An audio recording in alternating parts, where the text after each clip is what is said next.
an 8th Air Force fighter base on the invasion coast of England, the commander of a combat wing pins DFCs on Thunderbolt pilots.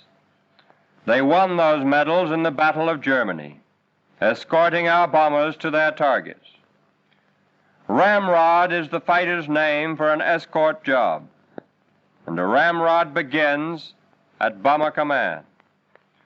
The route and the plan for the job comes over the scrambler phone into the combat ops room at fighter command. The time is late afternoon, October 1st, 1943, and the mission is Ramrod to Emden tomorrow. Let's draw it on the maps, have a look at the job. It's to be a big deal, almost 400 bombers. And here's their route into the target and out again, 300 miles and more each way. And where do they want fighter cover? Where are the rendezvous points? That's the key to a ramrod job.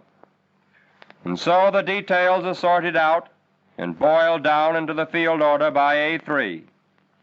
The deal is all wrapped up, but still General Kepner, fighter commander, must check before he gives the final okay that releases the whole complex machinery of another attack in the Battle of Germany. From fighter command through fighter wings, the field order goes by teleprinter.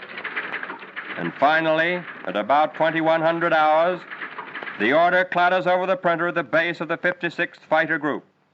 And the same ramrod order reaches the group ops room. And here is where words are translated into a weapon, translated into the ramrod to Emden. First, draw down the bomber route to the target and home again. And then the route of the Thunderbolts of the 56th Group. And all important, the rendezvous point and the rendezvous time. Always that emphasis on time, because time is gasoline, and gasoline may make the difference between success and failure of this mission. 90 seconds is your margin for error at the rendezvous point.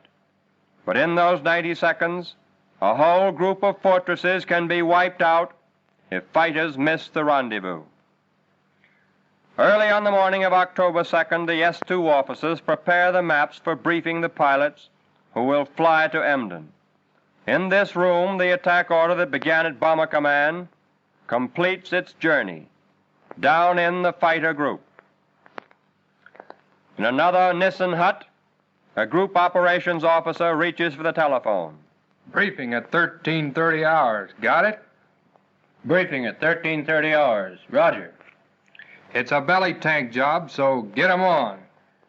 And the same order goes out to the ops officers of the other squadrons in the 56th Thunderbolt Group. And in each squadron now, the pilots are taking it easy. And they know a job is cooking. And take it easy now, boys, because soon the tension begins. And soon the pilots will know which names are down for each team on today's ramrod to Emden. Each squadron commander knows his men, and wise as a football coach, he lines up his team, flight by flight.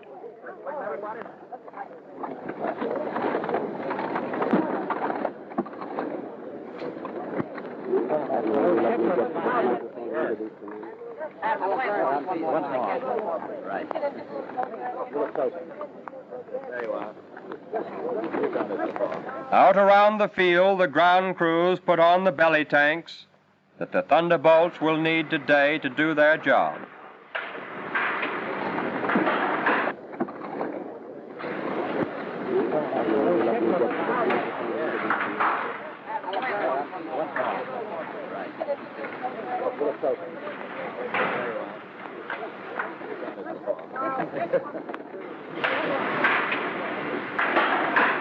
The name of this slugger is Little Cookie, and the two crosses record the Huns that have been blown to kindling by the 8 guns in the wings of these rugged fighters. Two things these fighters can do better than any Hun. They can dish it out, and they can take it. And they have to do plenty of both. The guns are loaded, the tank is on, and finally the gas, the precious gas. Back at headquarters, the Group CO studies the job in the ops room. A veteran of more than 80 missions, he knows full well what these lines on the map mean to planes and pilots. Like a Toscanini or a Benny Goodman, he must absorb and memorize the music because he leads the job today. And next, let's check with Stormy, the weather officer.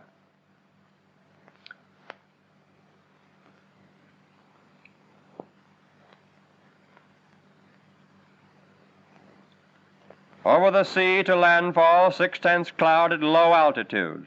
The Dutch island should be open for a landmark, but expect an overcast in the target area.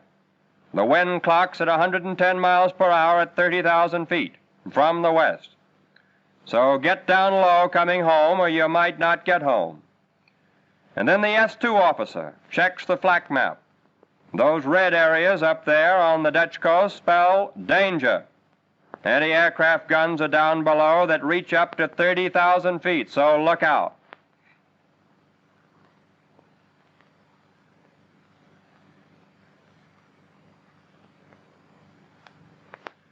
And now in the briefing room, the S2 officers and the ops officers wind up the job of laying out today's mission on the large-scale map. And outside now, from scattered corners of a station that is sprawled all over the English hills, carefully dispersed to guard against sneak raiders, the 50 or more pilots who will go out today in Thunderbolts arrive at the briefing shack on battered bicycles and some in the always reliable Jeep. If it weren't for the bikes and the Jeeps, you'd have to spend half of each day just walking between the places you have to go on the average fighter station in Britain. The bomber crews were briefed hours ago for today's ramrod to Emden. A fighter briefing is plenty serious. 50 or more pilots for the day's job file into the briefing hut, and there they sit down. The CO comes in, and the briefing begins. Well, here it is. The big friends are pasting Emden today. We're to give fighter cover from Zood Camp over the target, and back out again to the sea, and then part way home. The 56 will lead the show in. We escort the lead box of bombers. We've got to give them head-gun cover. Nothing must break through. The 4th Fighter Group covers the tail of our task force, and there should be over 100 of us. The B-17s will be in 3 boxes of 60 each, altitude 25,000 feet. The course home is 249 degrees magnetic. And remember, our rendezvous with the bombers is at 1548 at Zood Camp. They'll be to the north of us. Start engine at 1443. Take off 1449 to 1458. Set course 1503 at 3,000 feet.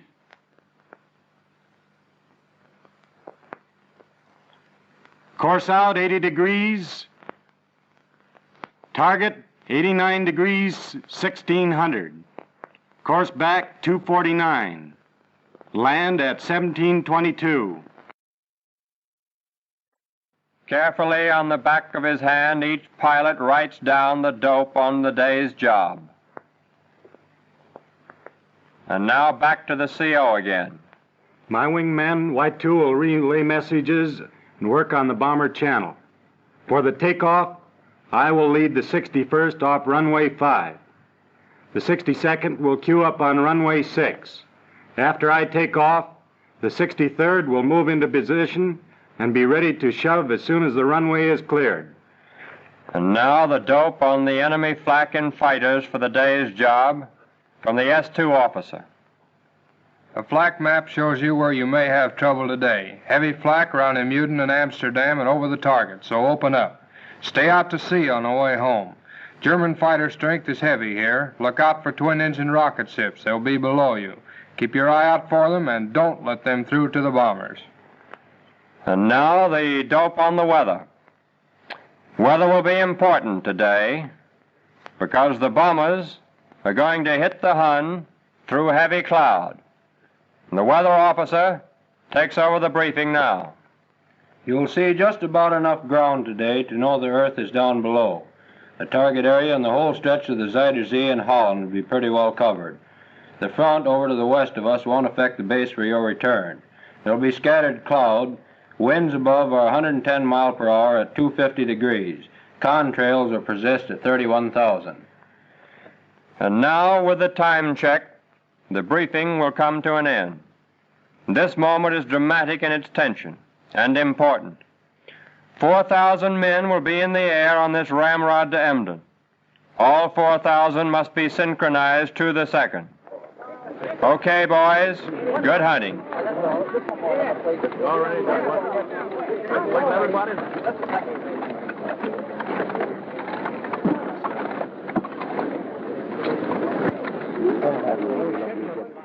Jeeps will carry pilots to the planes. In England, as in Burma or in Italy, General Mud hangs to your feet.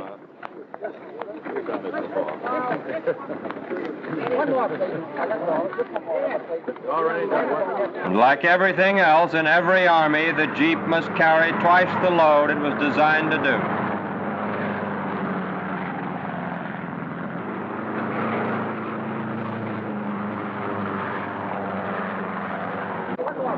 "54 pilots ride out to 54 planes.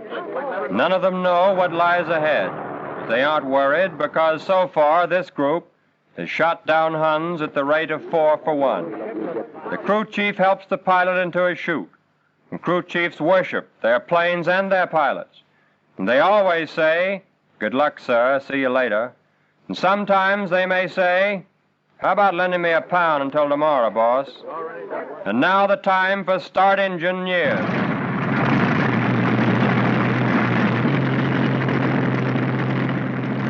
Six minutes after the first engine starts, the first squadron must begin the takeoff.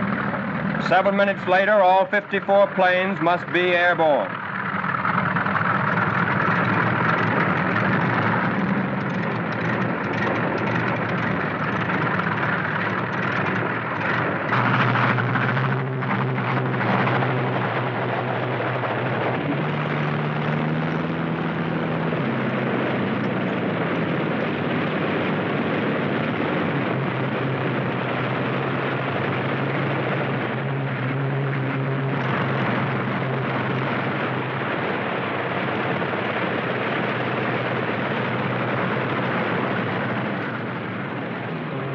Crew chiefs ride the wings to guide the pilots into the tight-packed lineup on the runways.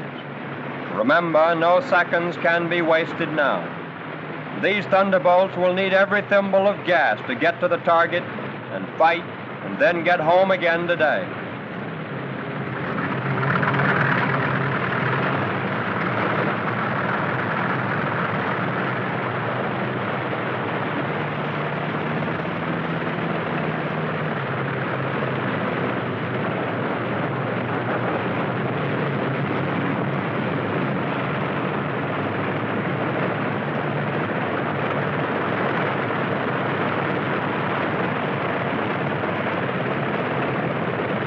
There goes the flare, and there goes the first pair, like sprinters at the starter's gun.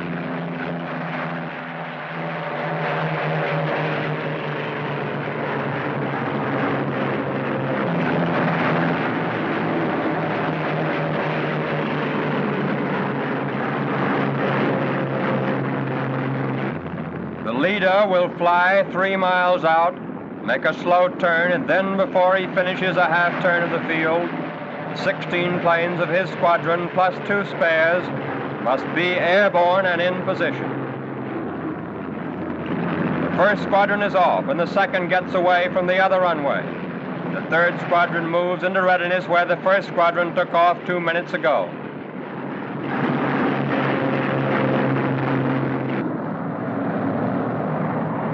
One slow climbing turn, all 3 squadrons will assemble and form into a huge V. The lead squadron in the center, the spearhead.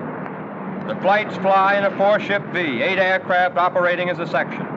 The trailing section flying 500 feet above the other. The 2 spares of each squadron straggle behind. Now the whole group sets course on 80 degrees. A slow climb to the Dutch coast, then open up into battle formation. And 3 hours from now, home again, if you're lucky.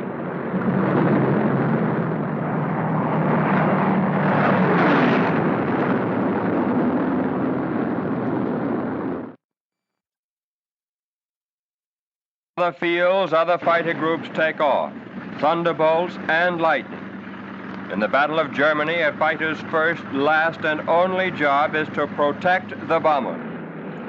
Thunderbolts must climb to high cover positions above the bomber, climb slow and compact, and then open up. Each squadron to its planned position. Throttles are kept pretty well forward, so fighters must weave in orbit to cover the slower bomber. Sometimes our fighters will pull out 5 miles ahead to break up the frontal attack by the Huns. The Thunderbolts operate like interference in football, taking out the tacklers.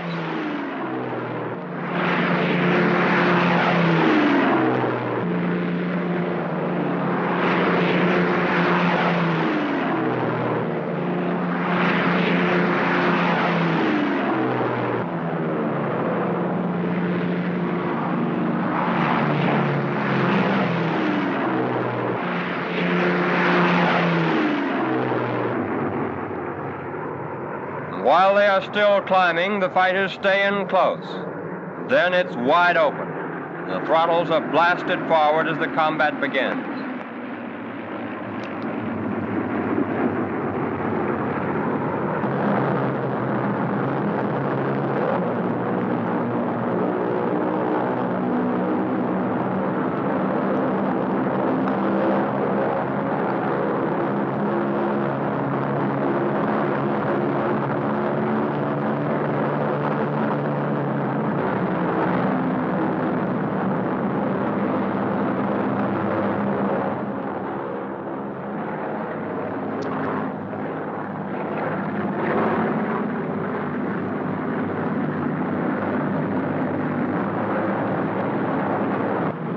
The bandits are sighted and begin their slashing attacks through the bomber formations, and the Thunderbolts are on top of the attackers.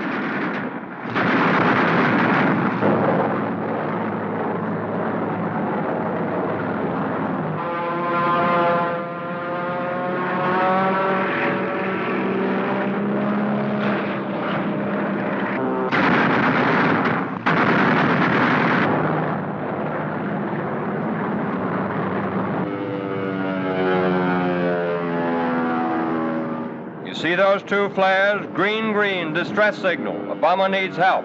And here come 2 Thunderbolts.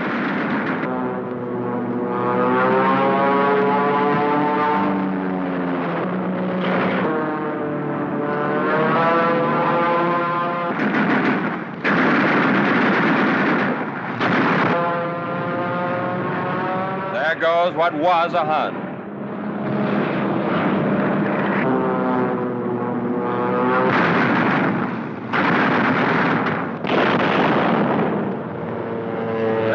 The other pair of the flight.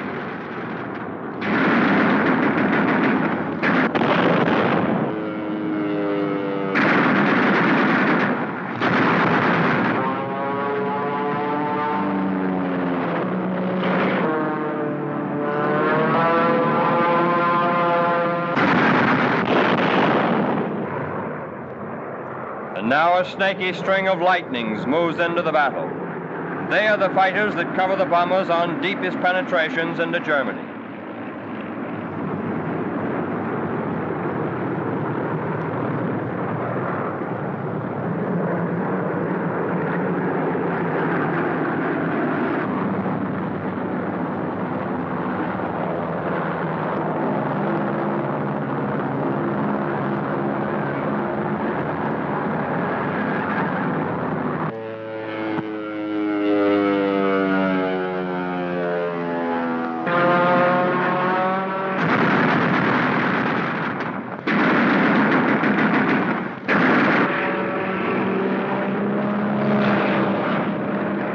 Remember this, You can outdive anything you'll meet in the Battle of Germany.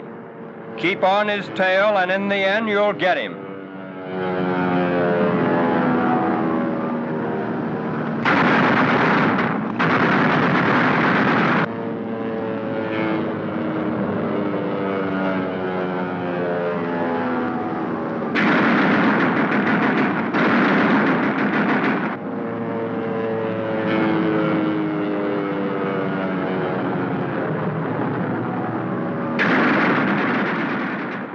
Run wide open, and you gotta reef it in.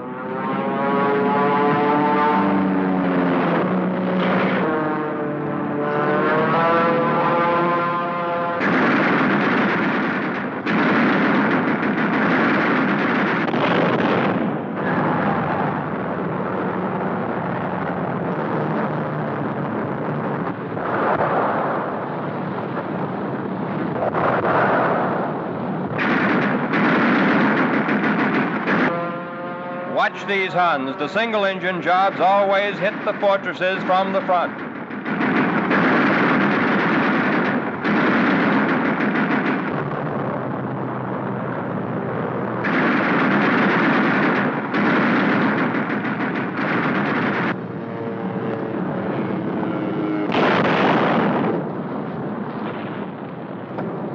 Going into the bombing run, you've really got to protect the bombers, because they've got to fly straight and level through flak and fighters to get their bombs onto the pinpoint targets down below.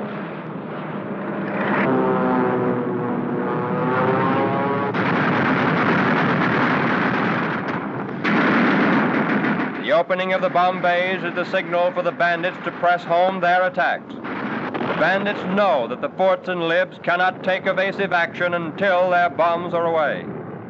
The bombardier must forget his nose guns now and concentrate on that bomb site. Through cloud or clear skies, those eggs must go down and find the target. And it's up to you to help the bombers lay those eggs on targets like these.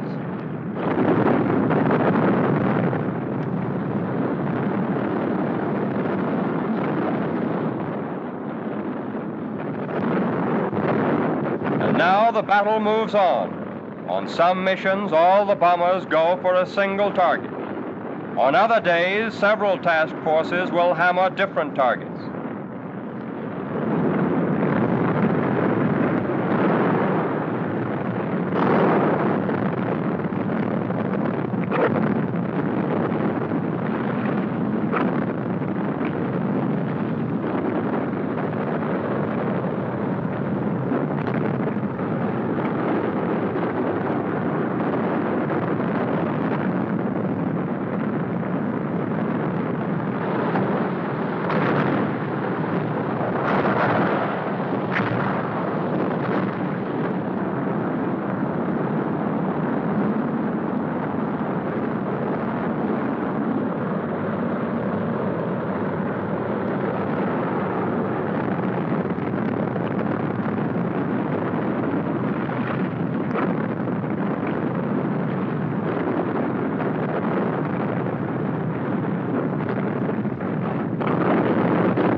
Now a fresh fighter group moves into the scramble. It's hammer, hammer, hammer every mile of the way.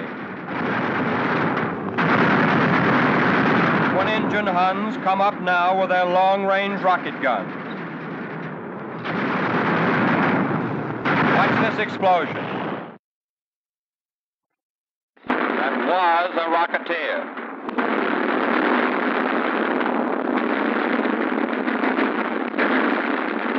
After all the bombs are away, the forts and libs must fight their way home again. That's not easy, because many of them are cripples now.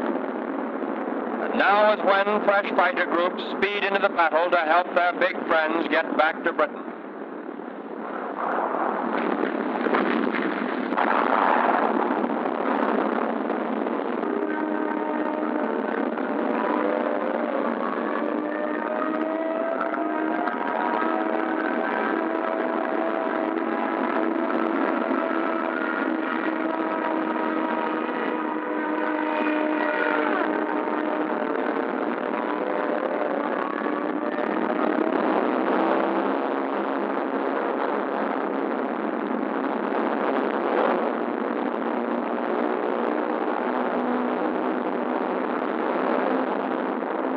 Here come the wing prints across the sky that mean fresh fighter strength.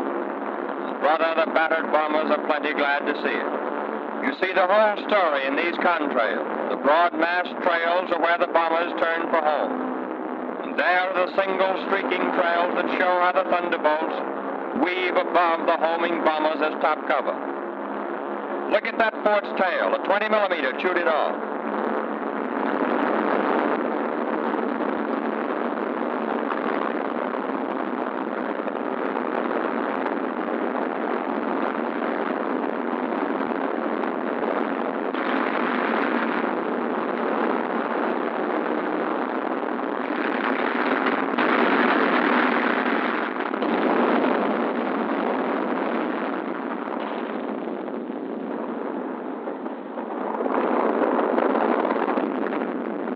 Some of the bombers are bound to get it.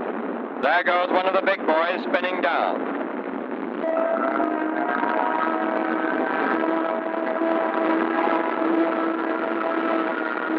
Some of the fighters get it too. There's the single shoot of a Thunderbolt pilot floating down. Many of the men shot down over Germany are still alive, prisoners of war.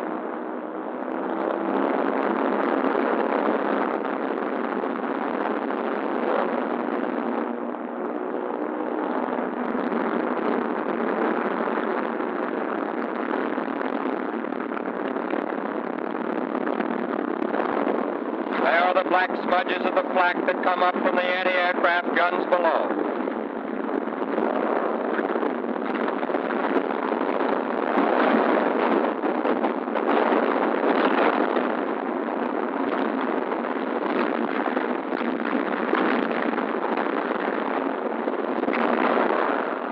Battle stays hot as ever through flak and fighters as the forts move on and on to the coast. Sometimes the battle goes on halfway across the channel. Welcome is the sight of the coast of England. But even then, the battle is not ended, because crippled planes must still be landed, and often that is not easy. The battle-damaged fighters limp home to land ahead of their group. Watch this landing. His right tire is shot away.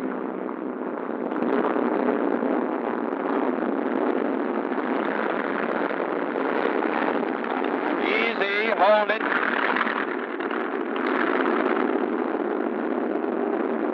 And at last, he's down. And now a group of Lightnings land.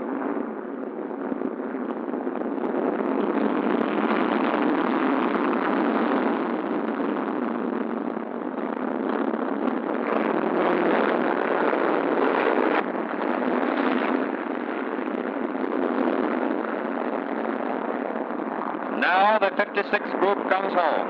Flight after flight will peel off.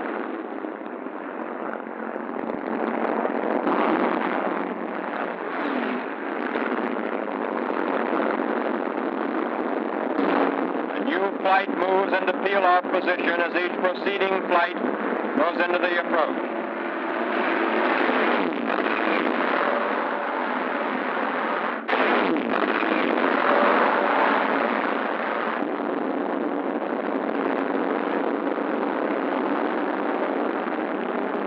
Hurry, because gas is low.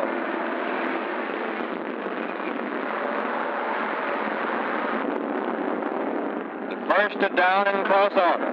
They must clear the end of the field as fast as possible.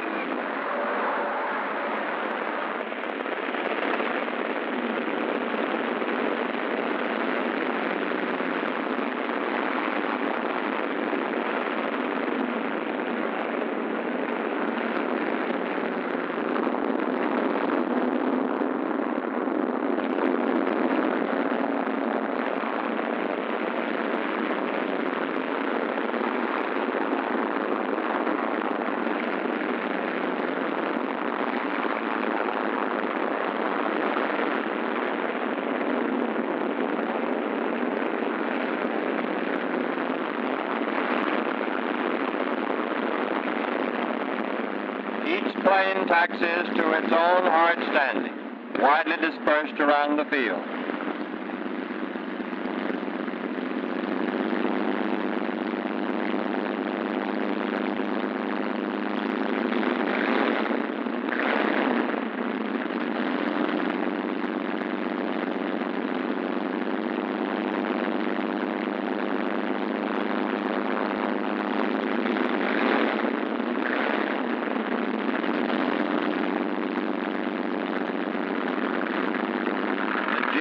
took the pilots to their planes. Now take them back to the interrogation.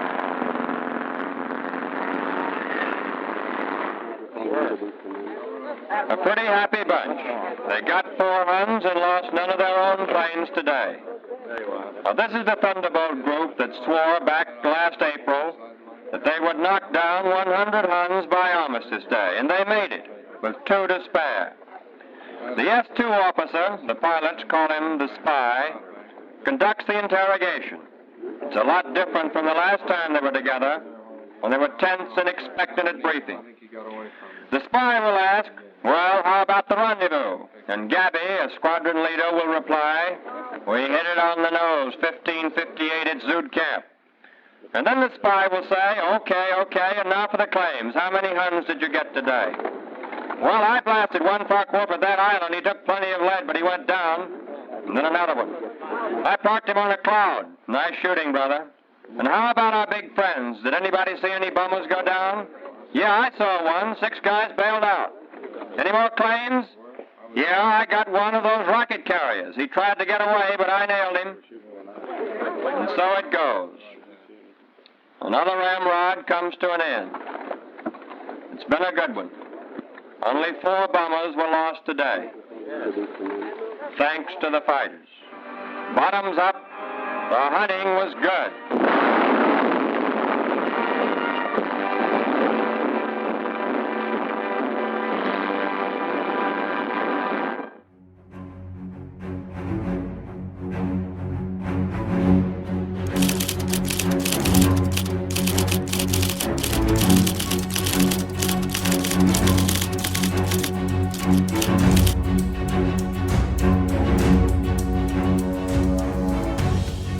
He grew up in tiny Oil City, Pennsylvania, the son of immigrant parents. He showed no interest in flying until 1938 and his college days at Notre Dame. And nearly no one described him as a natural pilot. But he was a natural warrior. He was one of a handful of fighter pilots who launched themselves against the Japanese at Pearl Harbor. His first air combat was fought in a British Spitfire with a Polish fighter squadron. But he would make his mark with the P-47 Thunderbolt, emerging from World War II as the top ace in the European theater with 31 German kills. He would go to war again in Korea and achieve his ace's status a second time, this time in jet fighters. His experience led him to create a completely new set of air combat tactics that saved American lives. He was born Francis Gabrzyewski, third of 5 children of his Polish immigrant parents. They lived in a small town north of Pittsburgh called Oil City and ran the local grocery store. They changed the name to Gabreski to make it easier to pronounce. But the boy who would become one of America's greatest air aces spoke his entire life with a pronounced Polish accent. Francis Gabreski graduated high school in 1938. Just as Hitler's legions marched into Austria. He says his eyes were focused on college, on Notre Dame, and eventually medical school like his older brother. After Germany's invasion of Poland in 1939, Gabreski knew the United States would be going to war. And when it did, he was determined his weapon would be an airplane. He joined the Army Air Corps as a cadet in 1940. He trained in PT-17 Stearman biplanes with sleek blue and yellow paint. Gabreski admits he was not a natural pilot. He was nervous, always trying to wrestle the airplane around in the sky, compensating for the torque of the radial engines. He nearly didn't make the grade, but he did qualify, and after some advanced training was allowed to select his first assignment. He chose someplace that sounded glamorous, exciting. I chose Hawaii. Hawaii, of course, I mean, it was a glamorous place. I read about it from travelers and so forth. It's a beautiful climate. The people are nice and tan, beautiful, and so forth. And the girls are even prettier. But Gabreski found himself in at the start of the war he knew was coming. I was getting ready for church. And I could hear the bombardment off in the distance. And I paid no attention to it because the Navy does have a range in the mountains. And They work 7 days out of the week. There's Sundays when they probably drop a few of the practice bombs. And then all of a sudden I heard machine gun fire. And that machine gun fire was right next over me. And I looked out the window, and sure enough, there was a Zero flying with his machine guns wide open and so forth, strafing everything before him. And I saw the rising sun. And that was my first indoctrination into World War II. And of course, there's no question about being scared. I was scared stiff, but at the same time, I was trained to do a job. We looked at the line, and of course, the buildings, some of the hangar lines were going up in flames. The flight line was going up in flames. Our number one job was to move away the intact airplanes away from the burning airplanes. And of course, that wasn't easy because all our ammunition was in the hangar line. The hangar line was up in flames, and it was just like Roman candles then. In other words, you could see the tracers coming up and firing, and they were more scary than they were destructive. So we did our work, airmen as well as officers, shoved out the airplanes away from the burning airplanes. And by the end of, say, an hour and a half, well, we were able to save about 75 of the 150 airplanes that were parked on the line. We did become airborne about 2 hours after the attack on Pearl Harbor. It was a very, I would say, somber flight.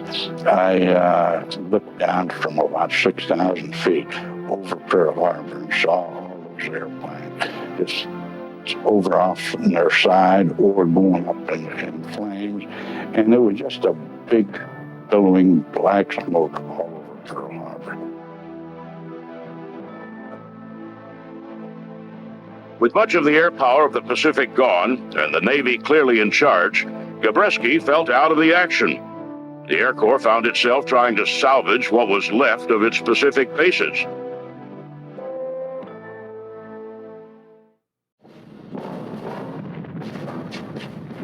Gabreski filled his time reading up on the war in Europe.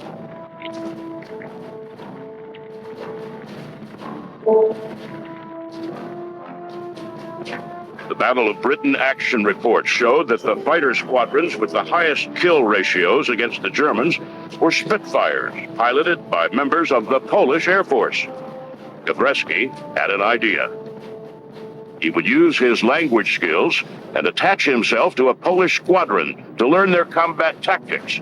He would then pass them along to the Americans when they arrived in Europe. His idea earned him a trip to Washington and a promotion to captain on his way to London. I came over as a casual. I came over as an individual flying with the Polish Air Force to gain experience. So I joined the 315 squadron that was flying Spit 9s, and it was just a super airplane. So I flew with them on 20 missions.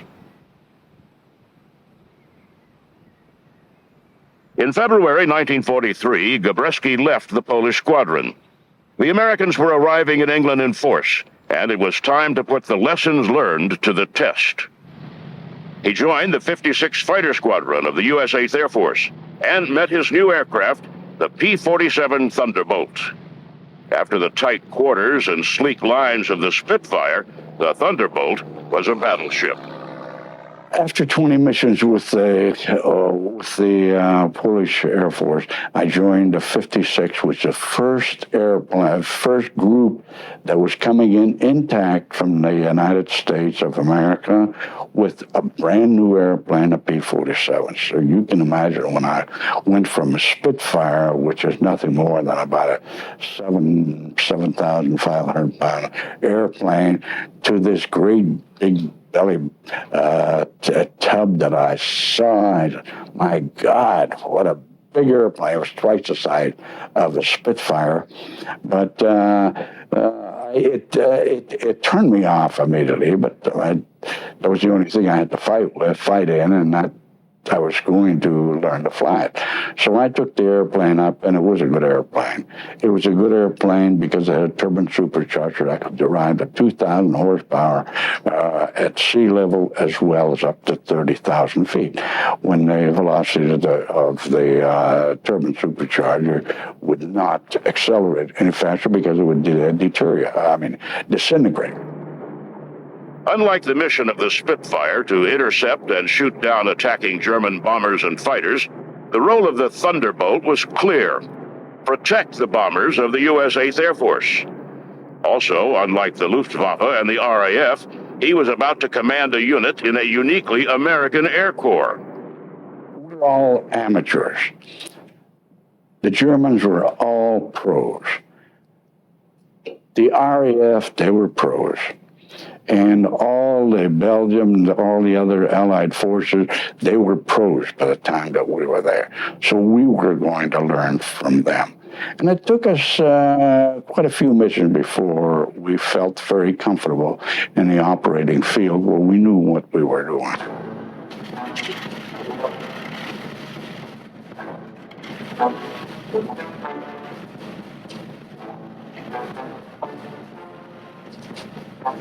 The U.S. 8th Air Force was in Europe to carry out daytime strategic bombing of the enemy. The B-17s were slow, long-range bombers, and the 56th Fighter Group was to escort those bombers to or from the target, to protect them from German fighters the best way they could, and come home. After a non-combat injury sidelined him for several months, Gabreski came back with a vengeance. On August 24th, 1943, he scored his first confirmed victory at FW-190. On September 2nd, he scored his second.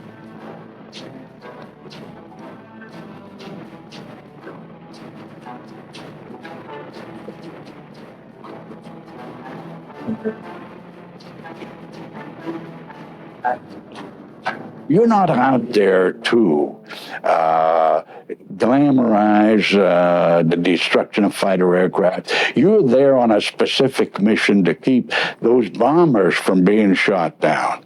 In other words, if you could scare away, which we have on many occasions, where the Focke-Wulf 190s and 109s would break off because we'd start coming in head on to them, and with our guns wide open and so forth, firing at them, so they'd turn over and go down to the deck.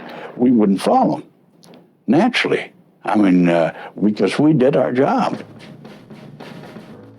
In January 1944, General Jimmy Doolittle, fresh to the 8th Air Force from his North African experience commanding the 15th, changed the general orders for U.S. Fighter Command. The only way to beat the Germans was to eliminate their aircraft and pilots. The role of the fighters was no longer to simply escort bombers. Now they had clearance to pursue and flame every German aircraft they could, in the air or on the ground.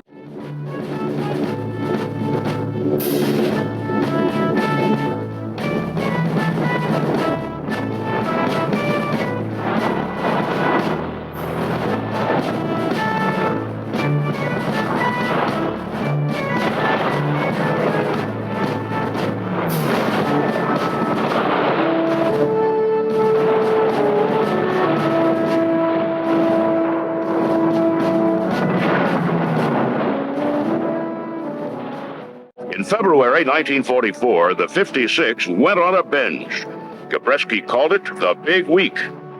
Now flying missions over Germany using extender tanks, the P-47s of the 56 scored 59 kills in 5 missions. Gabreski owned 3 of them, running his number to 11. He was now an ace twice over. Now he was racking up kills faster than his crew could keep him in swastika decals. In May, he scored 3 more kills in a single day, with a 4th listed as probable.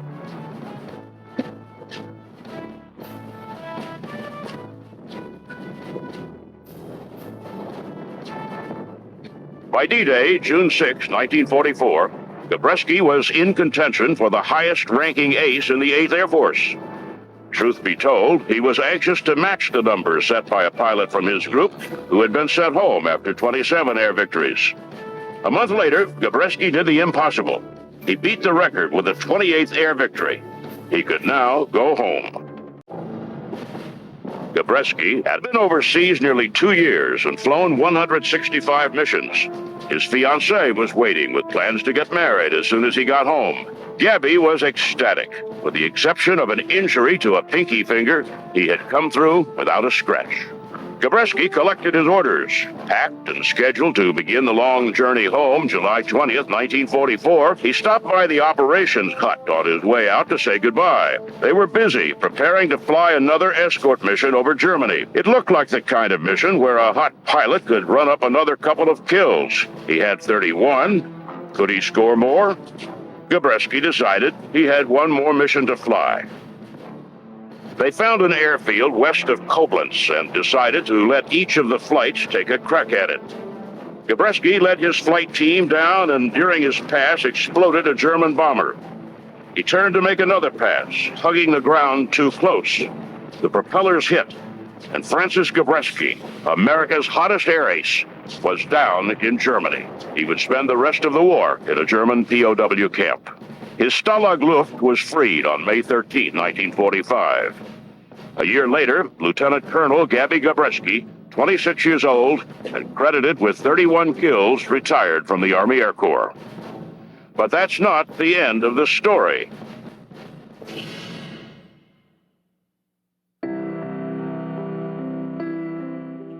Like many returning vets, Gabreski was anxious to complete his college degree and take up his married life. He and his wife thought the civilian life looked good, and he managed to snag a job with Douglas Aircraft. It lasted less than a year. Gabreski missed the cockpit and flying. He applied for a permanent commission, and in April 1947, returned to the Army Air Force as a lieutenant colonel.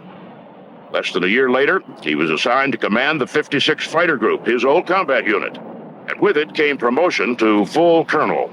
It was peacetime work, but not for long.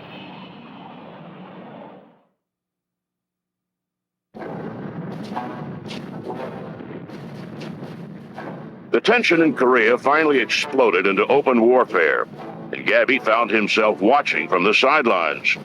The war went back and forth, and it looked like it would be over once MacArthur landed at Incheon.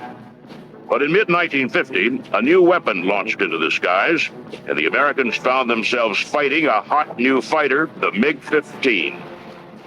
Gabreski's command had just made the transition to F-86 Sabre fighters, and he wondered more than once how the planes would stack up. He was going to find out. In May 1951, Colonel Gabreski reported to K-14, the air base near Kimpo, South Korea. Gabreski was assigned to the 4th Fighter Group as deputy wing commander. They had only 50 F-86s, and their mission was to distract the MiGs away from the slower Mustangs and F-80s. To do that, they flew the area the pilots called MiG Alley. When MiG-15 came into the theater, that put another sort of dimension. That's when I went out to operate in the Korean theater, because the MiG-15 was so superior to any other airplane that we ever had there. So the only offset to that was a F-86. F-86, which was it was a Mach .9192 airplane, equivalent to the MiG-15. So that put us on par, and it kept, again, the MiG-15s from destroying the F-80s and the F-84. If you do get a bounce, cut him off, and drive him in range. When you get in range, shoot, and when you shoot to kill. Anybody got any questions? Okay, let's go get him. On April 1st, 1952, Gabreski led his group back into MiG Alley.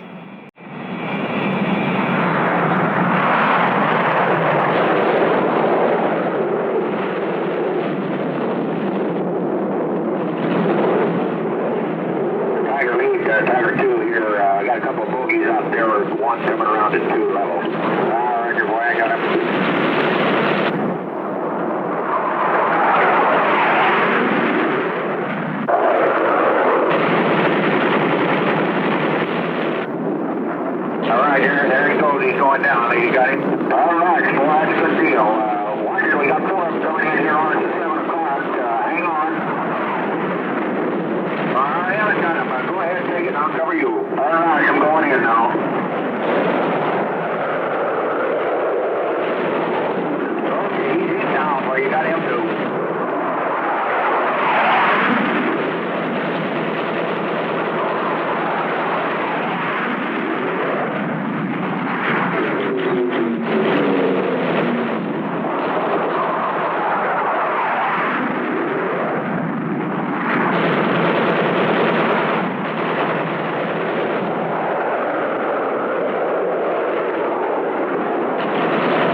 He had 4 kills and wanted his 5th.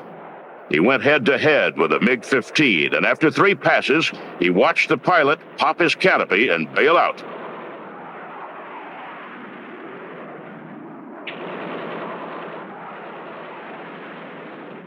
He was over his 100 mission limit, though he and another veteran had given orders that their sorties not be posted anymore. But he had had enough. With 6.5 kills credited to him and his 31 from World War II, he is the 3rd top air ace in American history. On June 4th, the Air Force sent him home. He had a stop along the way. President Harry Truman called him to the White House and thanked him personally. I've had everything from a squadron to a group to a wing, and I've been in the cockpit up until I retired. Colonel Francis Gabreski ended his combat role that summer of 1952, but his career continued. He remained in the Air Force until 1967, commanding units at bases from Kadena to Hickam to Adana, Turkey. He had flown aircraft from the old P-40 to the heavy P-47, where he achieved glory.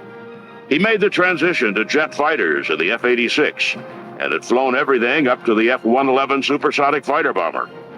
His record of 37.5 kills stands today. He set standards for performance and tactics. For all his contributions to the U.S. Air Force, Colonel Francis S. Gabby Gabreski is a legend of air power.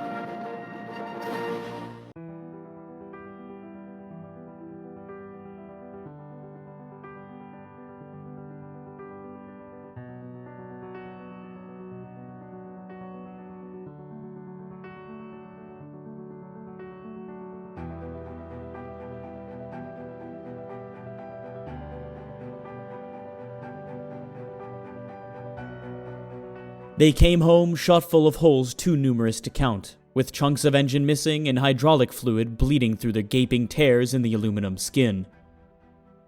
Love them or hate them, nobody's ever questioned the Republic P-47 Thunderbolt's ability to bring a pilot back safely. It absorbed, as I said, a tremendous amount of damage and would still fly. The inline engine wouldn't absorb anything. The radial engine, we had cases of people losing several cylinders and still coming back. They would really take, like I said, really take a beating from being shot up or anything, more than any other aircraft. They were really a tough bird.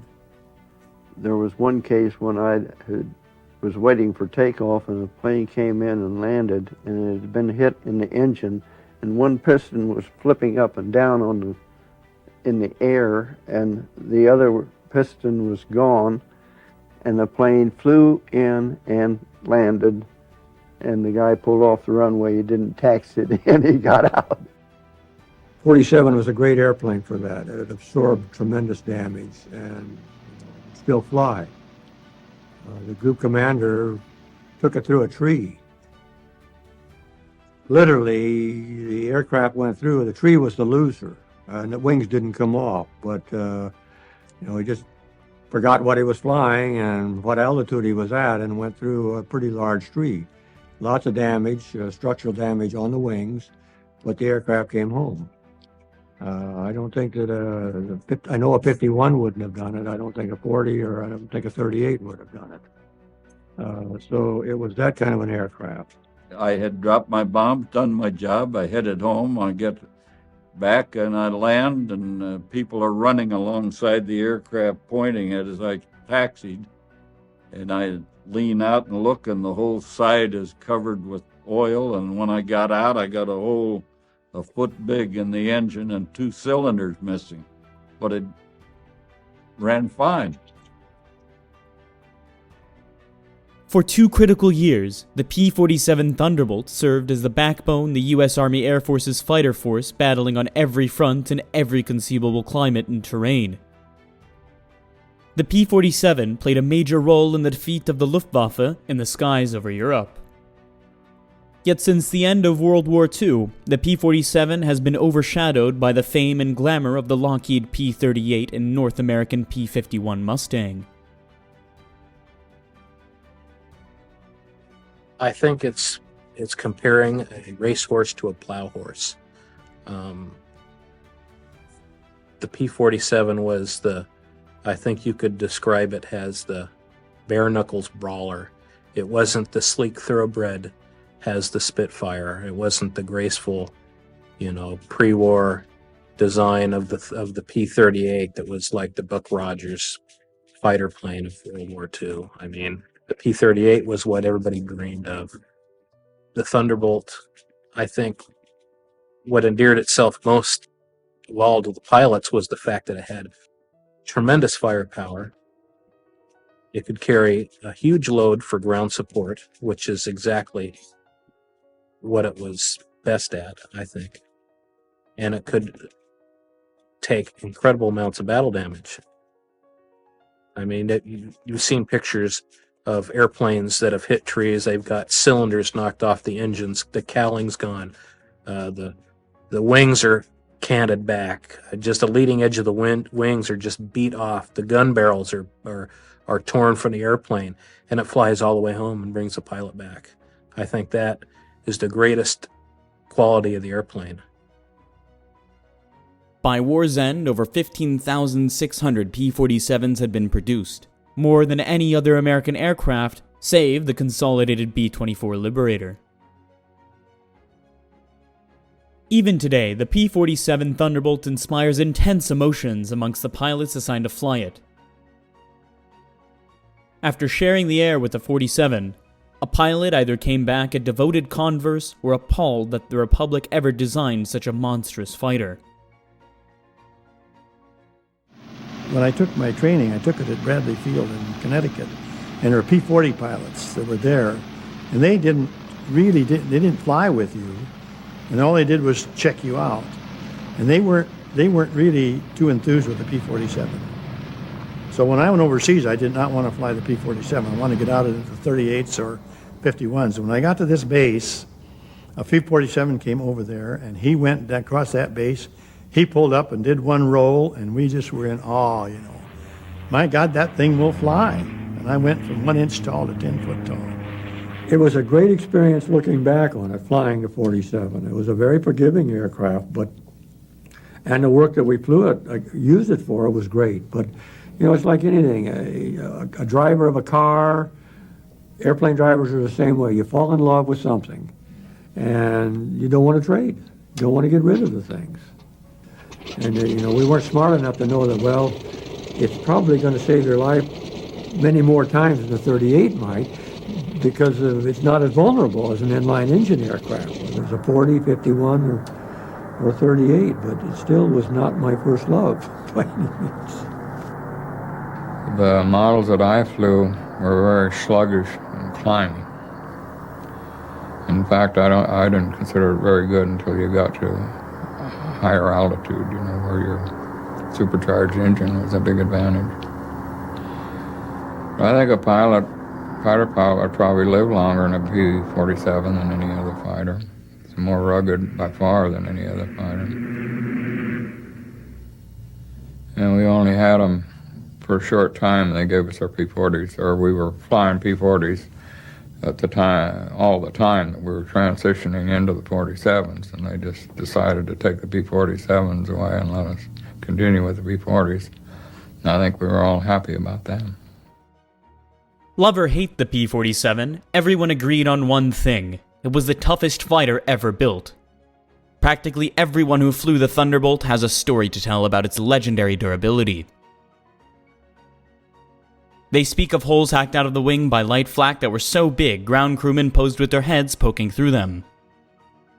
Others remember cannon shells severing controls, tearing great gouges out of the cowling. They remember the thumping of the bullets as they slammed into the armor plating behind their seat. And they remember thanking God and Republic for building the P-47 like a brick outhouse.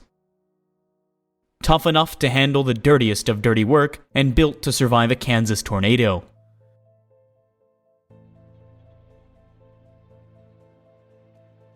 The P-47 owes its genesis to a Russian émigré turned aircraft designer named Alexander Dziaversky. He had come to the United States between the wars and had started his own aircraft company in the 1930s. He was a Russian immigrant who flew during World War I and was a great proponent of pursuit aviation. The P-35 was his original fighter, low-wing, all-metal, retractable landing gear. The second aircraft was the P-43 Lancer, which was a further refinement of the P-35 design. The ultimate was the P-47, which was the final derivative. Just before World War II, Dziaversky Aviation became Republic Aviation, and the same design team that worked on the P-35 went with Republic and began working on their first major project, which was the P-43 Lancer. And you can see a real clear lineage in the development of the P-47 based on these three designs. The P-35, the P-43, the P-47 all share common characteristics and resemble each other. Well, the P-43 went into production shortly after World War II began, and it served as an export fighter. It wasn't something that the U.S. Army Air Force could use, so Republic sent it overseas to the Chinese, where it did not have a very distinguished service career by any means. Designed to be a high-altitude fighter, the P-43 has a top speed of 350 miles an hour and could carry a pair of 50 caliber machine guns in the nose and 430 calibers in the wings. Initially delivered in September 1940, the P-43 impressed some with its high service ceiling of 38,000 feet. Nonetheless, the Lancer proved inferior to most fighters of the day, and the Army Air Corps used them only for tactical reconnaissance training in the United States. The P-43 was a failed design. There was no way Republic could look at this as anything but a failure. And here they were in the middle of wartime America. They needed to be able to come up with a design that would be effective, not just from a cost standpoint and a contract standpoint, but also they were interested in building a war-winning aircraft. And they chose to go the evolutionary route. So they studied their design. They studied the failure. They examined the reasons why. They got back reports from operational units and decided to progress in a slightly different course, but they did extract some of the better attributes of the P-43, and they applied them to what became the P-47 program. In 1939, the Army Air Force issued a request for a high-altitude fighter that could use the new turbosupercharger that Boeing had developed for the B-17 heavy bomber. Such an installation on the fighter would require the plane to be huge indeed, but that didn't deter Republic. After studying the Army Air Force's requirements, the company's chief designer quipped it'll be a dinosaur, but a dinosaur with good proportions. Because of the Army's specifications on this new fighter, Republic chose to design the P-47 around two main features. The first was a brand new engine called the Pratt Whitney R2800, which was an 18-cylinder radial engine. It was just monstrous, and it provided 2,000 horsepower, which was far more than most any other engine of its day. So it was a very revolutionary engine. The other thing that they needed to design around was the fact that the turbosupercharger took up a lot of space. So the reason why the fuselage for the P-47 is so deep is because of the fact that the engine was so enormous to begin with, and the ductwork and all the accoutrements for the turbosupercharger required a massive amount of space. Dubbed the XP-47B, the new fighter possessed enormous gait. As it sat on its wide, long landing gear, it remained some of a giant milk jug on wheels. As a result, throughout the war, pilots and ground crew rarely referred to the P-47 as anything other than the jug.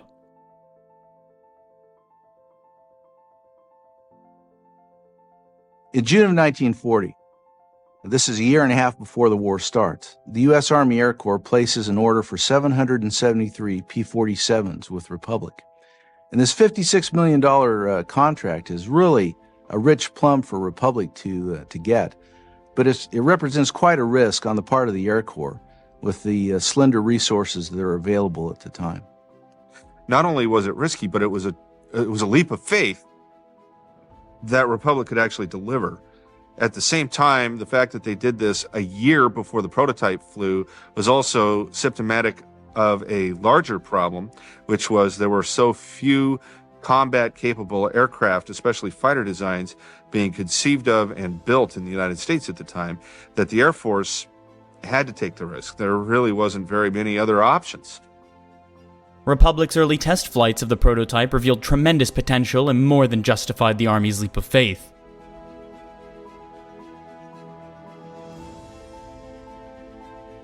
Though it weighed over 5 tons, the XP-47 could reach speeds over 400 miles an hour. In fact, at altitude, it was the fastest fighter ever built for the Army Air Force up to that time. Tests also show that the P-47 was an excellent formation aircraft. The 47, when you pulled the power on it, that huge nose out there was like running into a haystack, suddenly equipped. It was easy to fly formation because 38, you'd come in and overrun everybody. It was the first thing that we all learned when we had inline engine. You want to slow down early and sneak up on your flight leader. But on the 47, it was a beautiful airplane for flying close, very close. We trapped our flight leader one time. 2 of us coming up the Irrawaddy River ran into the overlapping wings. And he would go like this, but you wouldn't dare do that in an aircraft that wouldn't stop or start as quickly as a 47. In close formation, you're leading on, 3 guys are flying on another guy. They're not taking their eyes off of it. They're flying on him all the time. They're looking at him all the time, especially you get into clouds. If you fly in the clouds, you got to be in tight formation, otherwise you can run into one another. And you have a mission. We had a mission one time, I think it was a 5-hour mission. We were probably 4 hours in the clouds. And 2 flights finished the mission. The guy was leading the group and my flight. The rest of them went home, got in trouble and went home. The first production Thunderbolts rolled off Republic's assembly lines in early 1942. That spring, the Army Air Force decided that the 56th Fighter Group would be the inaugural P-47 outfit in the service.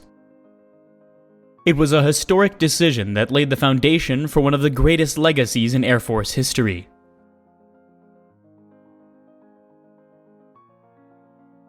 With its P-47 Thunderbolts, the 56th Fighter Group, by war's end, become one of the highest scoring outfits in history.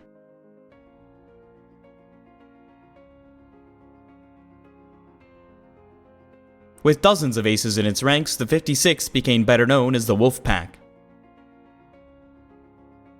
In the spring of 1942, the recently formed 56 Fighter Group that had been training with a motley collection of P-40s, P-39s, and AT-6s was given the first production batch of Thunderbolts.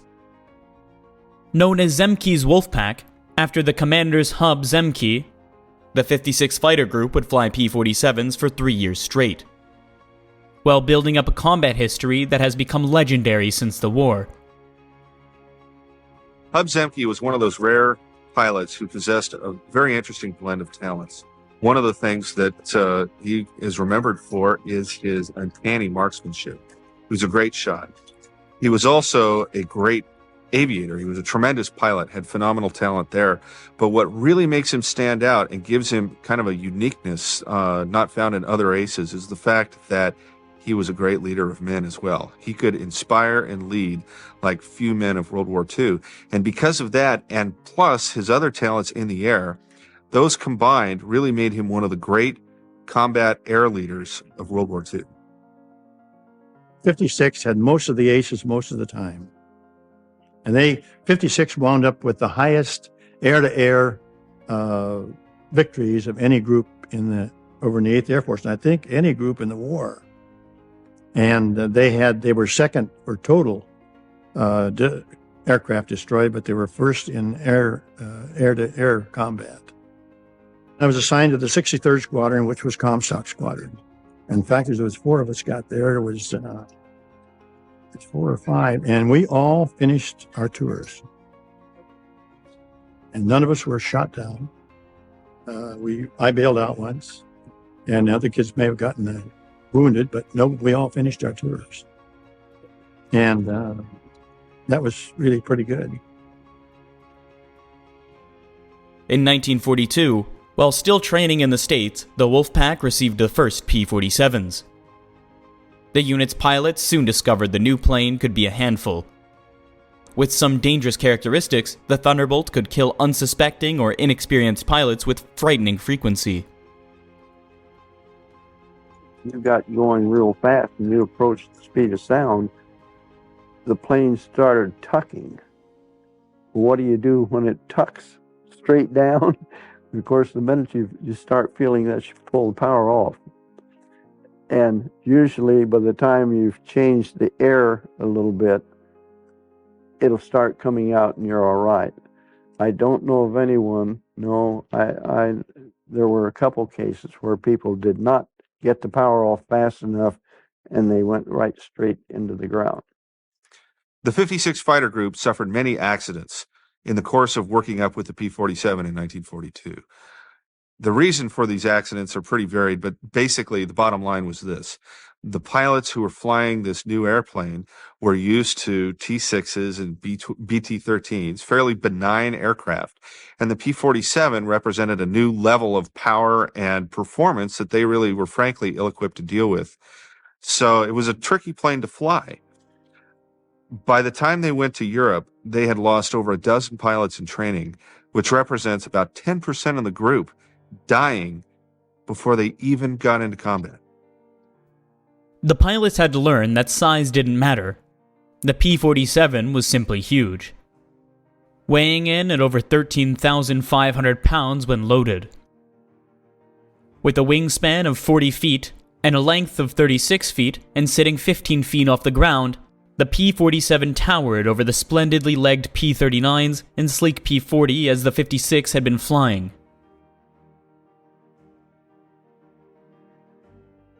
The P-47 was probably what was the heaviest fighter that they built. It weighed 14,000 pounds loaded when you were going to take off on combat.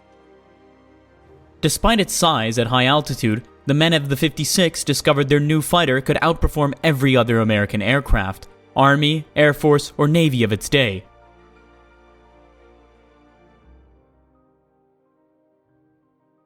Its broad wing gave it tremendous agility at heights. Other aircraft could hardly maneuver effectively. Some converts were made right there, fast and brutish looking. The P-47 was the type of plane that could look like it got into a toe-to-toe fight, take a beating, but always come out on top.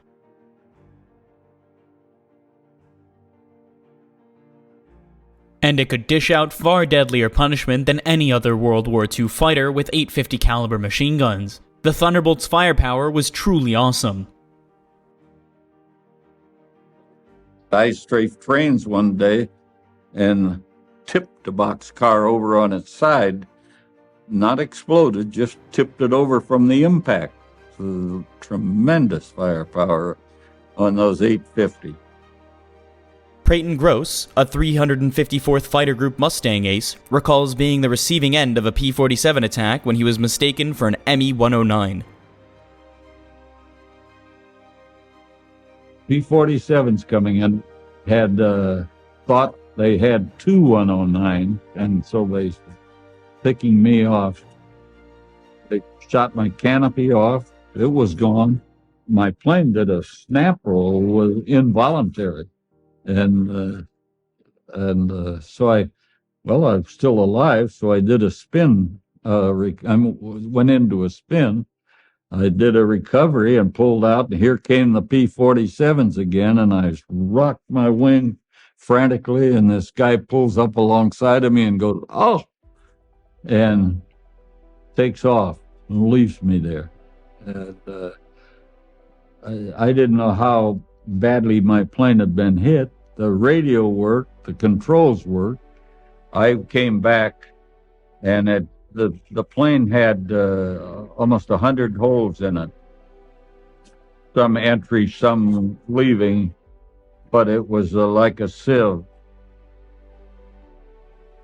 With terrific firepower, excellent high-altitude performance, and an airframe built to withstand massive amounts of damage, the men of the 56 Fighter Group gradually grew to love their P-47 Thunderbolts. By the time the group deployed to New England to join the 8th Air Force in early 1943, its pilots were some of the fiercest P-47 advocates in the Army Air Force.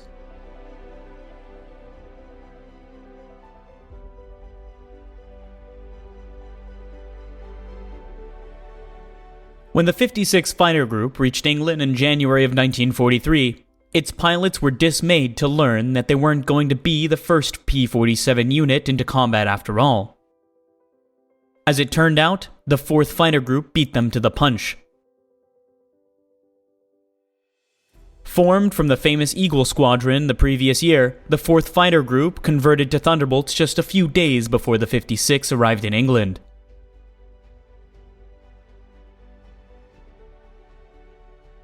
And here, the love-hate relationship that characterized a pilot's relationship with the P-47 began.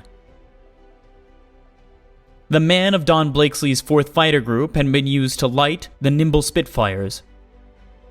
None of them wanted to part with their Spits, especially not for something as huge as ungainly as the Thunderbolt.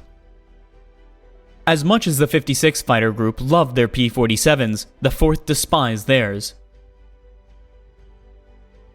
The first combat missions flown by the P-47s took place in the spring of 1943. The 8th Air Force had several Thunderbolt groups by then, and the units began flying sweeps over France to get acquainted with air combat. These early P-47 operations in the fighter sweeps over France were plagued by several difficulties. First of all, this was a new aircraft. It had its fair share of mechanical problems that had to be worked out. Secondly, the American pilots were simply green and inexperienced at this point in the war. And lastly, and probably most significantly, they were up against some of the best German fighter pilots at the time, and therefore some of the best in the world. And they were flying FW-190As and Messerschmitt 109Gs, some of the best fighter aircraft in the world at the time. Then, on April 15th, Tax Day, Uncle Sam finally received payback for all the money invested in the P-47. A squadron from the 4th Fighter Group, while on patrol over France, caught 2 FW-190s in the air and shot them both down. Those would be the only victories the Thunderbolt would have for quite some time. In the first 2 months of combat operations, the 3 P-47 groups flew 2,279 sorties, resulting in 10 German planes claimed as destroyed. In return, 18 47s had been lost. Both to enemy fire and catastrophic engine failure, and the 56, which had been the biggest supporter of the Thunderbolt, had yet to get its first victory.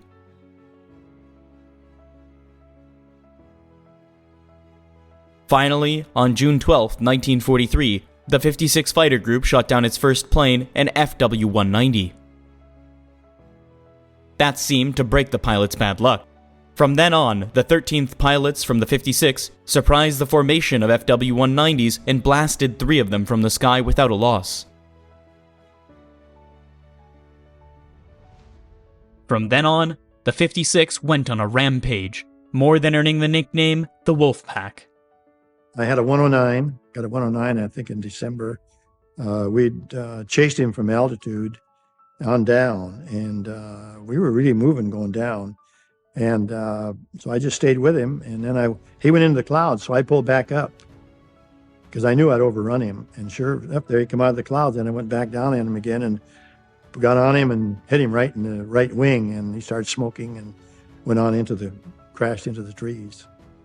So I don't know whether I killed the pilot. I didn't see a shoot.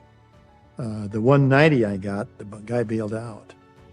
And the Hinkle 111, I don't know whether, I don't think anybody bailed out of that. I didn't see anybody. I think we'd been escorting, and then if we had a little bit of gas, we might go down and see if we could find up a target of opportunity. And we ran across these guys, about 20 of them. We tangled with them, and we got 15. And one guy chased one guy, but he couldn't catch him. And we were on the deck, working on the deck, and I think we could outfly him on the deck. He couldn't get away from me. I could turn in and keep right with him, and so I just had him going and going, and he finally decided it was better get out than to get shot down.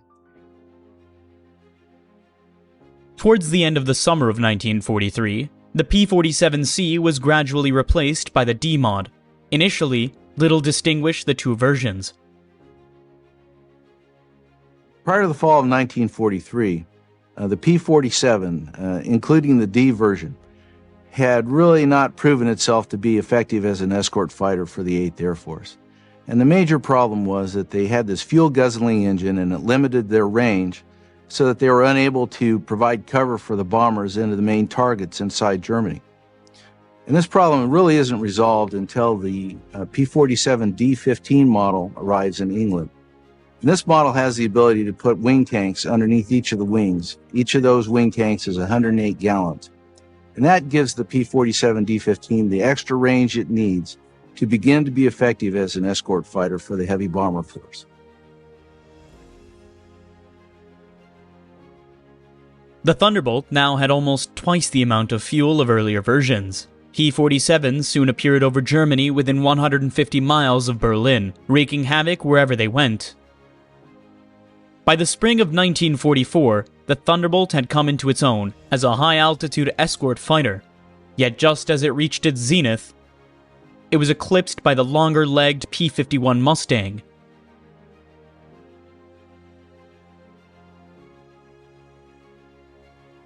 As more P-51 Mustangs flooded in England, the Thunderbolts rapidly disappeared from the 8th Air Force inventory until just the 56 Fighter Group continued to fly them. The 56 refused to change over. They loved their 47s, especially after the new wide-bladed propellers arrived that greatly enhanced the plane's climb rate and acceleration. Also by this point, Republic started to produce a lightweight, more powerful version of the P-47 that only the 56 Fighter Group used in combat. Designated the P-47M, it was the ultimate Thunderbolt. There's about 150 of them made, and they all came to the 56 Fighter Group, except maybe a couple generals got. Actually, it was the best propeller plane that was actually in the war. And I think it was clocked at the fast, I think about 470 or 480. I think the 351 is about 460. It was supposed to be and we were the fastest, actually it was the fastest plane that they had. The P-47M also came with a dramatically increased range, thanks to the advent of larger capacity external fuel tanks. This was the ultimate version of the Thunderbolt in Europe, and was finally able to stay with the bombers all the way through Berlin and back. You just cruise back and forth. If you're top cover, you just kind of weave back and forth. Or if you were maybe at the target, you'd go over the target and you just kind of weave back and forth over the target until all the bombers left, and then you'd go back. Usually you'd either have duty of taking them in, you'd pick them up at a certain point, you'd take them to a certain point, then another group would relieve you. And then, because we couldn't stay up there that long, see, the bombers fly, 8, 9, 10-hour mission, and depending how far it is. And then you'd go home, and they would take them so far, and then somebody else would pick them up and bring them home. Even in the war's waning months, the P-47 proved to be a formidable air-to-air adversary and continued to rack up an impressive toll against the Luftwaffe's best and latest fighters. My squadron flew one mission where I think they shot down 11 long-nosed F-190s. Eight P-47s shot down 11 long-nosed 190s and didn't lose anybody. But I was on the Riviera on R&R on that mission. So. By war's end, the 56 Fighter Group had become the top-scoring 8th Air Force unit in air-to-air victories. While the group lost 128 P-47Ss in combat, its pilots shot down 674 German planes and destroyed another 300 on the ground. With almost 1,000 planes to its credit, the Wolf Pack had more than proven that when used right, the P-47 could be a terror to all its foes. Throughout 1944, as its long-range escort role diminished, the 9th Air Force adopted the P-47 for a new role: ground attack. Never designed for low-altitude work, pilots weren't sure how the Thunderbolt would function down on the treetops, shooting up German targets on the ground.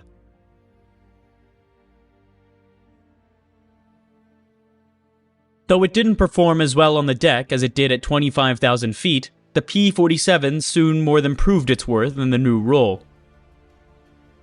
In fact, by war's end, it had compiled a record so remarkable that it easily became the best American fighter bomber of the war.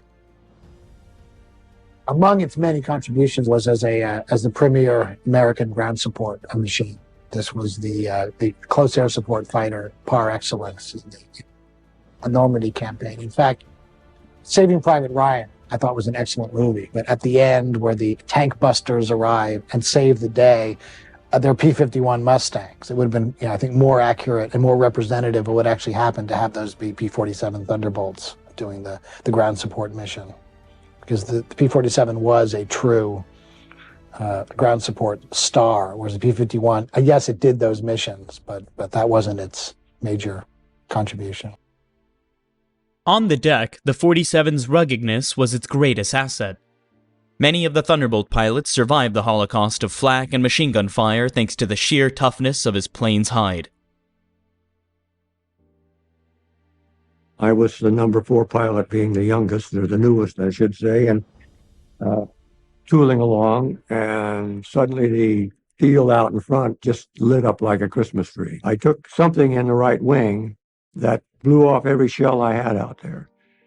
I had not fired a round at that time, but it had to have been of incendiary nature because there wasn't any ammunition left when it was all over. It blew the gun tray lid on the 4 guns out in the right wing up about that high. And, of course, holes all over the thing. Headed for home, decided the damn thing was flying and I would stay with it. Let down then, probably about 20, 30 miles from home. Put the wheels down way out. Everything worked fine, except that the stall speed was all screwed up. Landed. Burned the brakes out or not, I really didn't care. They class 2060 airplane anyway. We didn't have repairs for them, and with that wing the way it was, I guess I was forever thankful that the darn gear went down. But 1,800 rounds, and you could see visible flame in there from whatever hit it, set it off or set the ammunition off.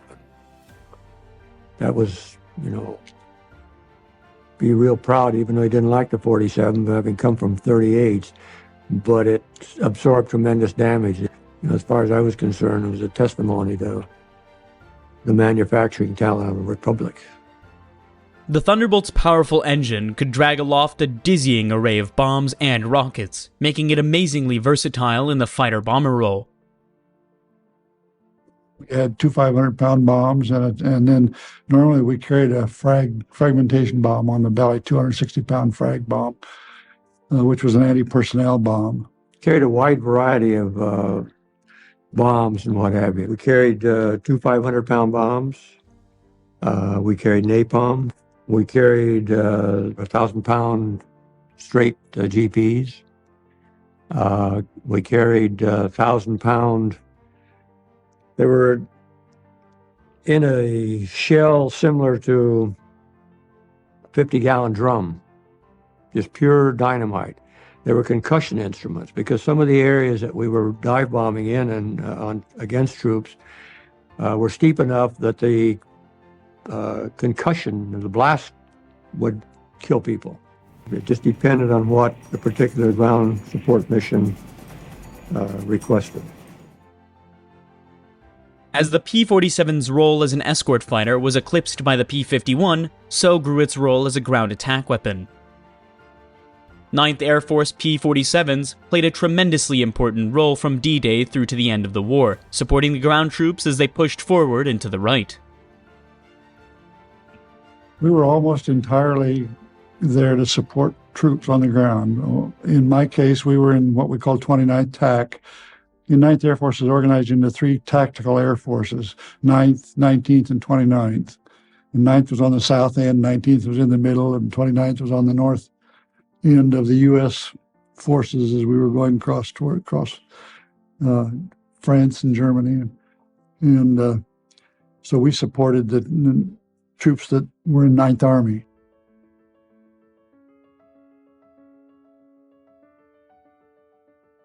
We would go out and they'd say armed reconnaissance. And what that meant essentially was if you see anything moving, go shoot, go hit it. Because by that time in the war, the Germans, there were no civilian vehicles moving in Germany. They were all related to the military in some way. Even the horse-drawn and all that was usually carrying ammunition or food or something for the troops. And anything from a single staff car to a convoy of trucks would be a target if it was moving and we were there.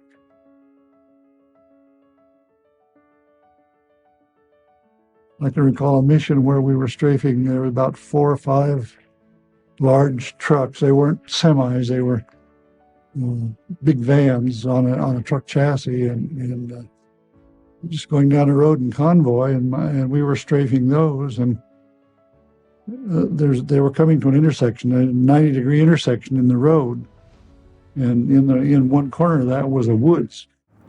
And as my flight commander was pulling off the target, he just happened to look down the woods and said, "Hey, that woods is full of airplanes."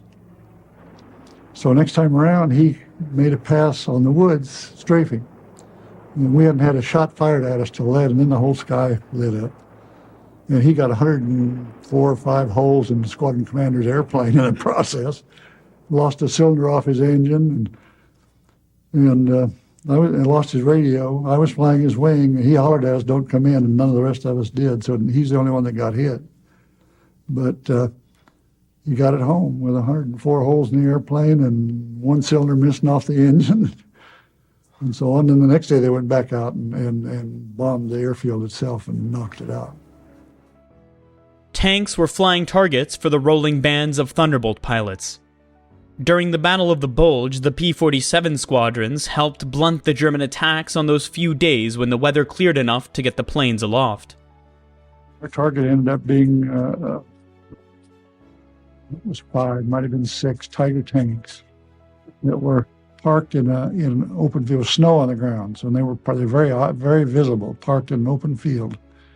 And I think probably because of the fuel situation, the Germans had no fuel. They were out of fuel. And they had parked them there and lined them up and were using them as artillery. But those were our targets. And it's a kind of a story in my group, or in my squadron. I just saw the guy yesterday. Dropped a 500-pound bomb right down the open hatch of a Tiger tank. It just happened to go right in the hatch.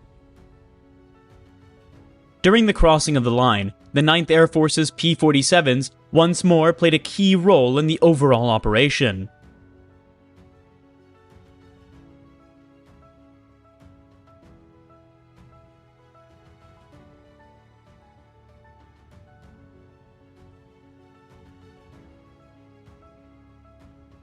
Yet the Germans, with all their proficiency, were able to strike back with desperate intensity. We went up there with bombs and guns and waited to be hollered at for a target, something like that. We watched the paratroopers go in, and the Germans actually, when the paratroopers went across, I don't know how high they were, but I would guess 5,000 or 6,000 feet. The Germans actually lowered the 88s, the anti-aircraft 88s, and fired so that the shells broke amongst the parachutes. After the guys were out of the airplane, their chutes were open. And it was pretty bad. You could just see that. And the gliders came in, they were getting hit too. But, and while we were doing that, waiting for a target to be called, we had a squadron of British Lancasters come overhead and open their bomb bay doors and start dropping bombs just almost through our formation. There was a lot going on. It wasn't all coordinated as well as it could have been. Nobody got hit or hurt, so we were okay. By war's end, Thunderbolt units had destroyed more targets than any other British or American fighter bomber. Tens of thousands of trucks, hundreds of tanks, thousands of aircraft, troops, and tons of supply went in flames as a result of marauding P-47 attacks. No other aircraft pack as devastating a punch, and nothing in the air could take the amount of ground fire and get its pilot home as could the beloved P-47.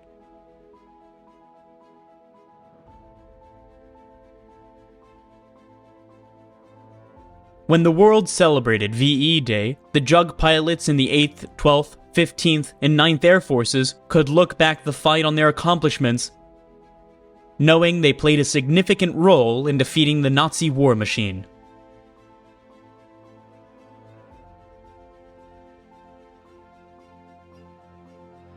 While the P-47 played an integral role in the war in Europe, Thunderbolts had less success in the Pacific theater until very late in the war. The major thing that stymied the 47's operational use against the Japanese was its massive fuel consumption.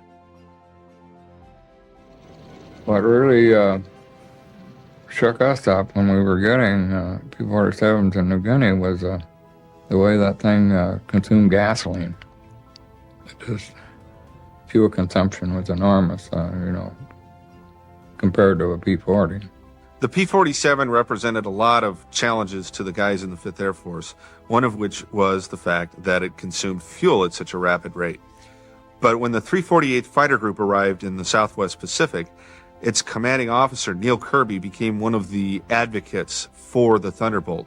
And he went all over to different fighter units in the 5th Air Force to try to convince, he was almost evangelical about it, to try to convince the other fighter leaders that this was a terrific aircraft type. He was met by stiff resistance, but eventually there were several Thunderbolt groups that were deployed into the Southwest Pacific, and they gradually figured out ways to work around the fuel consumption issues. Half a world away, Claire Chennault's 14th Air Force in China was offered the P-47. Chennault, with his crippling fuel shortage, was not impressed. They took the 47, they ferried them across to China. And when Chennault found out the kind of fuel consumption the 47 had, he kicked them out of there in one big hurry.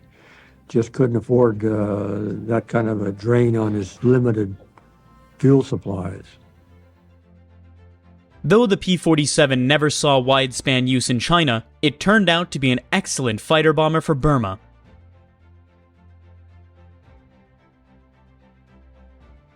Here, as in many other theaters, the 47's ruggedness saved many lives.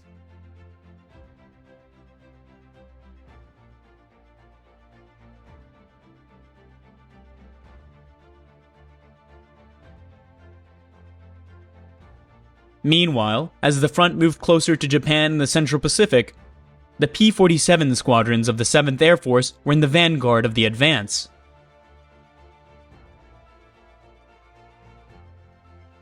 When the Marines and Army landed in the Marianas Island in June of 1944, the P-47s of the 318th Fighter Group were operating from the island within just a few days after the invasion of Saipan.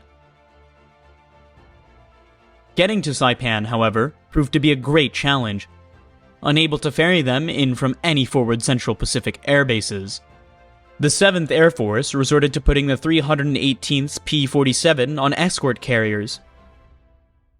The baby flat tops sailed to the Marianas laden with the ungainly Thunderbolts. Once off of Saipan, the men of the 318th climbed into their P-47s and catapulted off the narrow carrier decks. Miraculously, not a single P-47 was lost during the operation, and the 318th was soon operating in support of the ground troops from Isley Field on Saipan.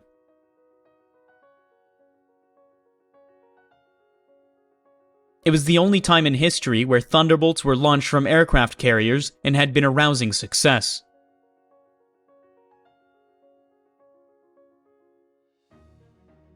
At war's end, the 7th, 13th, and 5th Air Force's P-47 groups were marshaled around Ishima and Okinawa.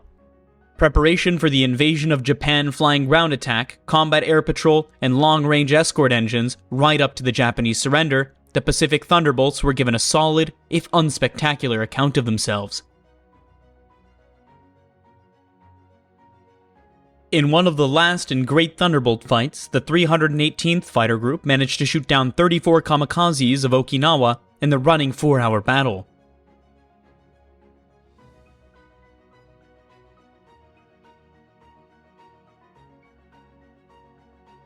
The last major production variant of the P-47 was the N model, and about 1,800 were built and Republic Aviation had designed them specifically to overcome the vast distances involved in the Pacific War.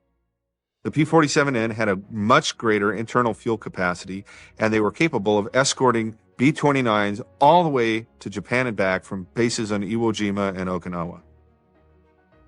When Japan finally surrendered in August of 1945, the Thunderbolt had become the most heavily produced American fighter of its generation, with over 15,000 being produced. As an escort aircraft and ground attack weapon, the P-47 formed the backbone of the Army Air Force's fighter commands through the tough middle years of World War II. In the post-war years, the P-47 quickly disappeared. By the early 1950s, the once omnipresent P-47 had become as scarce as the dodo bird.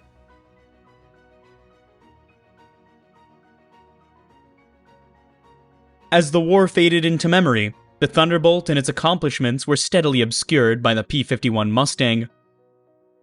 For 55 years, the P-47 has lived in the P-51's shadow.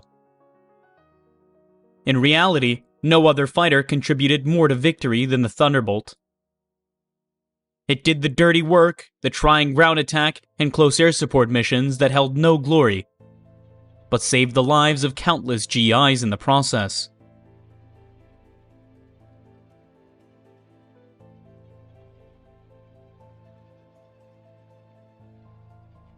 The P-47 helped crush the Luftwaffe in the air and on the ground, setting the stage for total Allied air superiority by leading.